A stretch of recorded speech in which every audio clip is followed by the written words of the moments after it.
نبيه الأمين وعلى آله وصحبه أجمعين. أيها الإخوة الأعزاء والأخوات العزيزات، أحييكم جميعا قائلا لكم السلام عليكم ورحمة الله. haray bisiɗɗan julɓe tedduɓe duhiɓe e sonnaɓe mawɓe e sewɓe, on fof moɗo on jurama himral islam, on weltanama fota moɗa ɗon noddaɗo ɗum. haray si ɗum feƴƴi karankoɓe meɗen ɓen ɓe hewtiɗo oustas Ahmadou Wuri Diallo Daraba Kankalaɓe Sefure, haray ko kamɓe woni e waɗande oɗon habara ɓe seni nokkita meɗen ɗo sa'i goo. haray kuye meɗen no andi ɓe ɗe jettoɓe radio Bonheur tuma ɓeɗi ɗo hito wo en andi ɓe hito maɓɓe inchallah. haray ni ɓe yowani e mawdou hijabul mar'a, jonci ɗi suddiɗo julɗo hani ƴettude ɓornoɗi. haray ko ɗum ɓe yowani en ɗo e kala ko ɓe waɗɓe ɗo wo inchallah. haray ɓe wadda micron e soke maɓɓe wiya ɓe falyatafaddal mashkuran mahjura.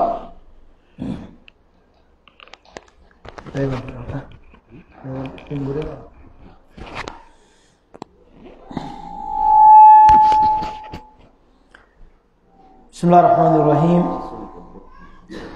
Alhamdulillahilladzi hadana lihadza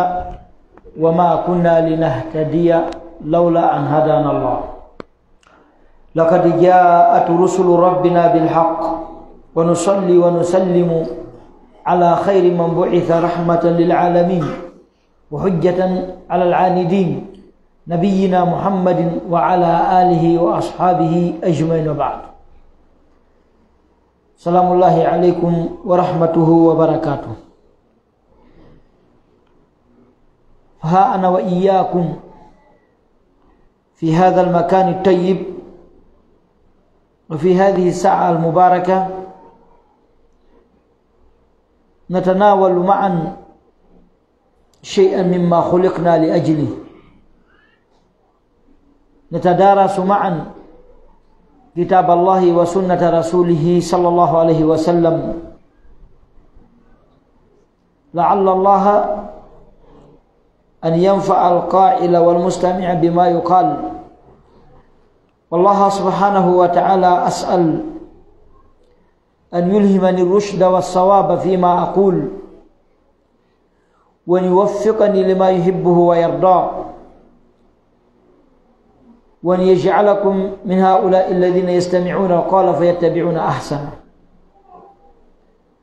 فإن عنوان المحاضرة يدور حول حجاب المرأة المسلمة، ولا شك أن هذا الموضوع في هذا العصر الراهن الذي نعيش فيه موضوع مهم ويجب تناوله ويجب بيانه ويجب تعليمه للمرأة المسلمة التي خاطبها الله سبحانه وتعالى بالالتزام بهذه الشعيرة المباركة التي دعاها الله سبحانه وتعالى في كتابه بالالتزام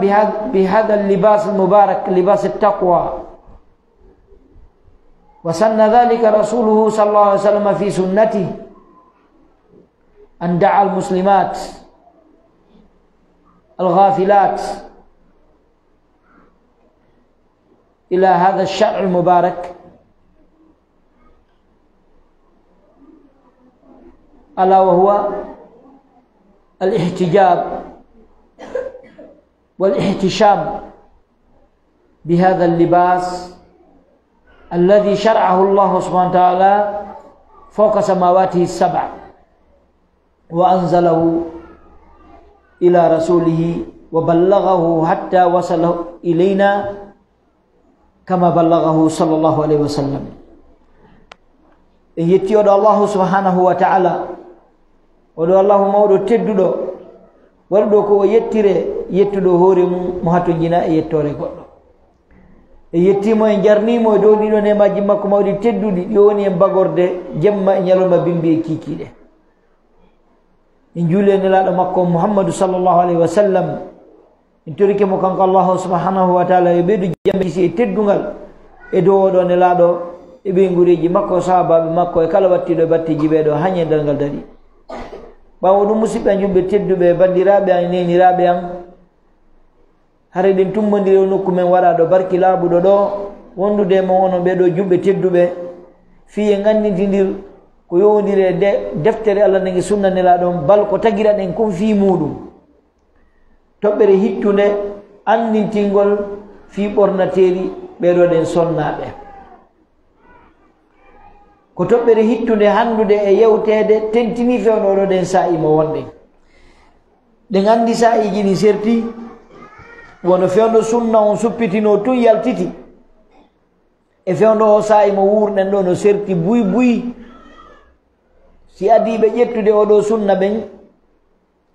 sonnaɓe adiɓe ƴedde oɗo hijabe ɓen sonnaɓe adiɓe surude ɓalli maɓɓe ɗin tawi ɓe rewiri ɗum ɗon Allah hiwugol hoore maɓɓe e worɓe janamɓe ɓen adinoɓe wadde ɗum fewno ɗum woduno fewno ɗum arno tun e hande hino serti hattude e sertugol sabu no on tuma hari tampere e soñdia e lorra no woodi moƴƴa hari a yiyayno goɗɗo taw o marasina jilbabu goto ɗum noona ko neɓi no wolde ka mellagine ɗo ɗum ko telen 87 hari buy jibinaka ɗo ma buy ko payi koy kono adinoɓe on tuma wonnoɓe fewniɗoɓe on tuma ɓen tawi ko kamɓe wonno ka teren ko kamɓe wonno jaɓɓitino oɗo sunna tambimo dankimo woni ka duyiɓe woni ka sonnaɓe on sa yari tampere e soñdia no woodi moƴƴa moƴƴa par rapport hande o zamanu e sa'i mo wurɗen ɗo ta madduno on yani yaari yeeso yani aduna on avanci jawle heɓike pinal heɓike piiji buy heɓike ko ɗum waɗi hande buyno ƴetti hijab buyno ɓorni ɗiɗo ɗen coñci kono ɓe anda ko ɗum woni ɓe anda ko ɗum woni hijab ɓe anda ko ɗum woni yo sonnajo reeno yo sonnajo ƴettu ɗiɗo coñci ko fiyo numo ƴettantani buy hande no ƴettirde ɗi sabu welo welo sabu no yiɗi tumbi mujarrad an alhub kono haqiqa mum on ɓe anda ko ɗum waɗi a tawi on tigi o ƴettay coñci ɗi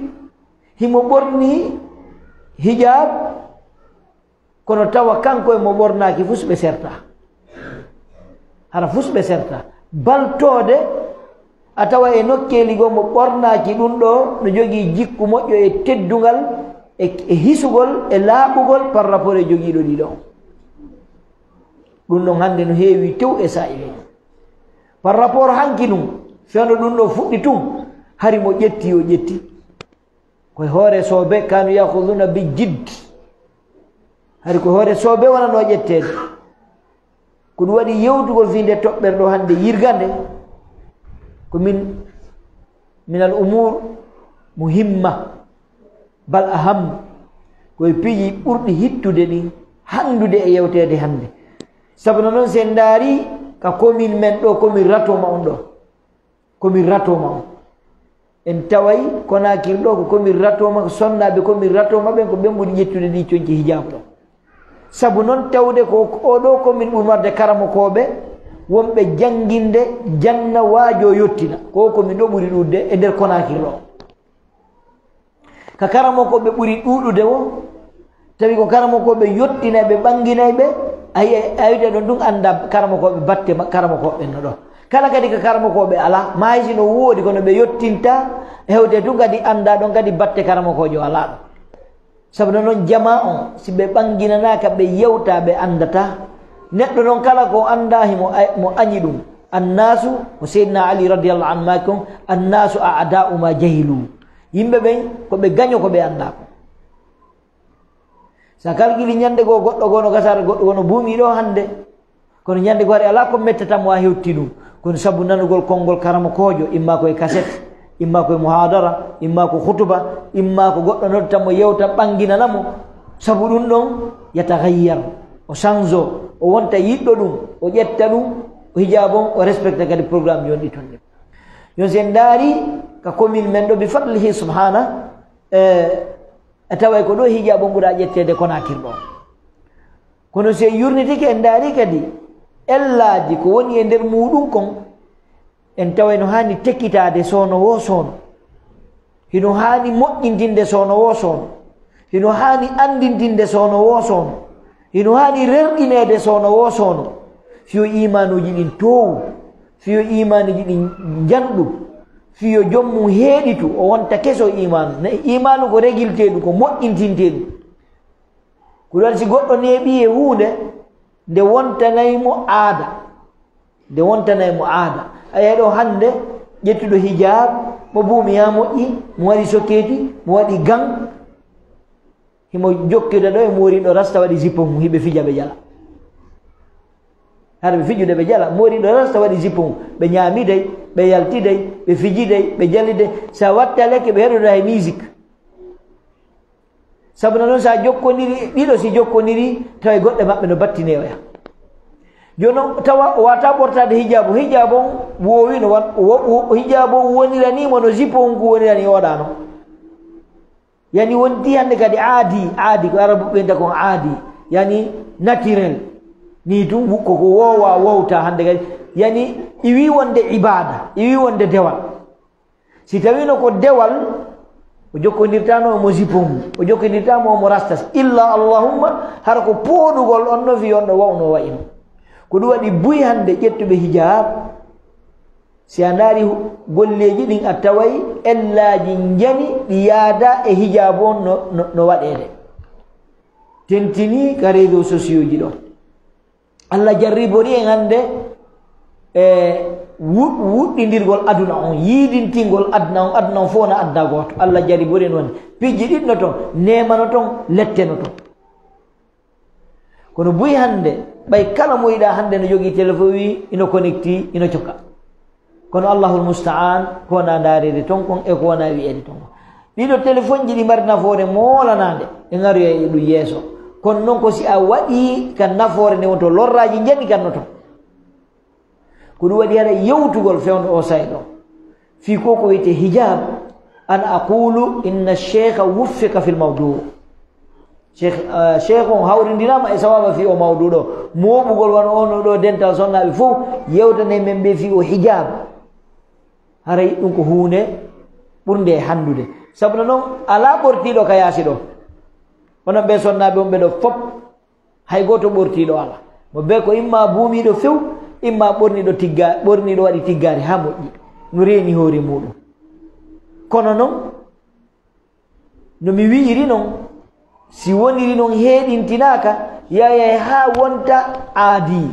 coñci ɗi wonta aadi. Hande kadi coñci ɗin ko ɗi addira kon, ko ɗi ɓornora kon, tawa hande kadi ɗum ɗon ɗen iwi on fanude ɗon boni. Hande kadi wonti tun coñci o ɓorniɗo ɗo ɗen kilo complet mayo mo joué de ballon, ma ɓorniɗo ɗo ɗen complet no yaltude yaha. Hande ka ko noon coñci ɗi wantamo. Allahu subhanahu wa ta'ala jente ko ɗum Allah wi, ya bani adama qad anzalna alaykum libasan yuwari sawatikum alay wa libasu taqwa dhalika khayr dhalika min ayati llah la'allahum yadhakkarun. alay kono ɓiɓɓe adam min jippini e moɗon coñci ko yiɗon suurira awraji mon. ko Allah subhanahu wa ta'ala en holtinde adi hadithul qudusi mabu dhanil ghifari filli wonno ko say muslim. Allah subhanahu wa ta'ala wi kullukum aarin illa man kasawtu fastaksuni aksukum. On fop mon ko holuɓe, hay goto marɗo ko ɓorno ala sina ummo mi holtini, ɗaɓɓirelan koltu mi holtinam, ɗaɓɓirelan koltu mi holtinam. Neɗɗo fof jibinat tay garawol ala e makko. Allah subhanahu wa ta'ala noon coñci ɗi o holtini en ɗi ko coñci kulol Allah subhanahu wa ta'ala. Coñci kulol Allah woni ka worɓe, ka duhiɓe, woni ka suddiɓe, ko coñci kulol Allah. Ko ɗum waɗi kulol Allah ngol ɗon ka coñci no ara piiji ɗiɗi. Kulol Allah nderoyanko ngol nder, hakkunde on tigi e taguɗo mon Allah subhanahu wa ta'ala kulol Allah nder wongol no ka Allah subhanahu wa ta'ala ko sotu muddathir wa thiyabaka fatahhir conci maɗi laɓɓin ay conci kene yankoji ni e conci nder yankoji ni ɗo kadi wa libasu taqwa conci kulol Allah ɗin premier ko atto nadde ɗon ko kulol Allah ngol ka nder ɓernde ko ɗum waɗi ndeɗa yewta taw fi yaasi ma yewta taw ka nder ondi ko ma laɓɓina ka nder fitta to wonjita to laɓɓina ton ha laaɓa pos ko si toon laaɓi on tuma noon heɓo ka wahyu Allah on heƴa heɓo ka kulol Allah heƴa heɓo ka on tigi wawa andude wondema hihi ɗi conci ɗi o ɓorni ɗo o ɓornoɗa ɗum bi mujarrad allubs nafi ɓornagol tun o ɓornori ɗi no woodi fanude goɗɗum ko ɗi ɓornora Allah yi wa libasu taqwa conci kulol Allah ɗin conci hulirɗi Allah ɗin dhalika khayr ko ɗin ɗo ɓuri moƴƴude ɗi libas al-zahir conci keneyankoji ɗin conci ko ɗiɗi ko nder e yaasi ko ɗum waɗi yaray fala budda nde ɗo toɓɓere nde yirgue fala budda nde ɗo toɓɓere nde andintine mi ala yewde ɗo ko honɗon ñawore ɓornagol ɗum ɗo ese bumagol ko farilla bumagol na farilla na ɗum ɗo on woni mapininmi ɗum ko lurral nga kama ko ɓe lurri ila fewno sahaba ɓen ha hewti ɗo namin amadouɗi arata ɗo jikkinana ɗum goɗɗo kono noon komi andi kon ila fewno sahaba ɓen ha fewno ɗo karamo ko ɓe sunna ɓen fopp no fottani hino shar'ina yo sonnajo surru ɓandu makko ɗum ila ka leeɓi hoore ha ka honduko e ngal haray fus gorko yiyata karamo ko ɓen fopp no fottani ɗum ɗo miɗo andi ɗum ɓe lurra ɗum ɗon kadi ayeje arɗe ɗen e haditeje arɗe ɗen eno ɓe ɗon jippi e mumɓen ka arande lawol no ɓe jaɓiri ɗum ɗon gollitiri ɗum ɗon ko holli wondema sonnajo o mali wo o daɗi wo o hisi wo so reeni ɓandu makko nun ga e worɓe janamɓe premier malore sonnajo ko reenagol ga e worɓe janamɓe o mara noon ko reeniri hoore makko ga e worɓe janamɓe ha hetti ɗi coñci ɗo non kalmo ko ɓe fof no fottan ɗo ko ɓe lurri ko est ce que buumugol yeeso ngon ko farilla ka hina farilla ɗum ɗon tiiɗa important ɗo ha sabuna noon yoni julɗo nanugol allahu subahana taala no yiɗi hunde yoni julɗo nanugol Allah no yiɗi hunde nelaɗo no yiɗi hunde Allah no yamiri hunde nelaɗo no yamiri hunde ɗum ɗo yoni julɗo hay si tawi ɗum lutti wiyen awa hara ɗum ɗon ko sunna ma ɗum ɗon ko mustahab ko mandub man kashafa wajha laysa alayha ithmun mo ñorti yeeso makko mo bakkat fus o ala kono yoni mo pellet mo surri yeeso ngon mo mari baraji ɗum ɗo yoni mo hara ɗum ɗum ɗano ton telen konngudi karamakoɓe goo ko pellet mo ñorti yeeso mo hare mo mari bakkatu ko Allah hada khilafun aridun tawilun qadimun bayna ulama il muslimin min ahli sunnati wal jamaa kono musidɗan julɗo bandirawo an tedduɗo wata wuuru ha tawoya taguɗo ma on an sonnajo hara rewirali Allah ƴettugol ɗi coñciɗo fi makko hara rewirali Allah surrugol ɓandu ma ɗum fi makko kanko Allah subahana taala ɗaɓɓira ɗum aljanna ta jaɓ wurde ɗo ha ma yara heɓali nden moƴƴere ɗon sabuna noon allahu subhanahu wa taala o faya o fayta ha o farli ɗum e dow sonnajo o waɗa ɗum e dow gorko sabuna noon kanko Allah taguɗo on himo andi noneji ɗin ɗiɗi gorko e sonnajo e goto be kon ɗum o waɗi e makko ko ɗum waɗi si o yamiri sonnaɓe hijab o yamirali worɓe ɓen hijab o yamiri ɓe hoore ko ɓe watta hijab kon ɓe ɗiɗo kala ɓe hippu gite en aroya ɗin ko ɗum waɗi ɗo en fuɗɗi ɗo tun en ala tongude jama Cheikh Oumar Noga si leel julgol ngo yoni juulen après arten waten tongu jamaroɓe juulugol ɓen gasa woɓɓe no waɗi programme ji nde singo mo cheikh si tawi onon geli ten tongu jama on sen juula ɓay woni ɗo 40 woni arde ɗo nam lakumul khiyar nuwasil ok hare arde ɗo no yewten fawaidul hijab nafoore ko honɗum woni e ƴettugol o hijab ɗo are noon an hollen ko honno qur'ana e sunna rerɗiniri sonnaji ko honno kadi habbimo so e ƴetti ɗum ɗo bi fadli min allahi jalla fi ula.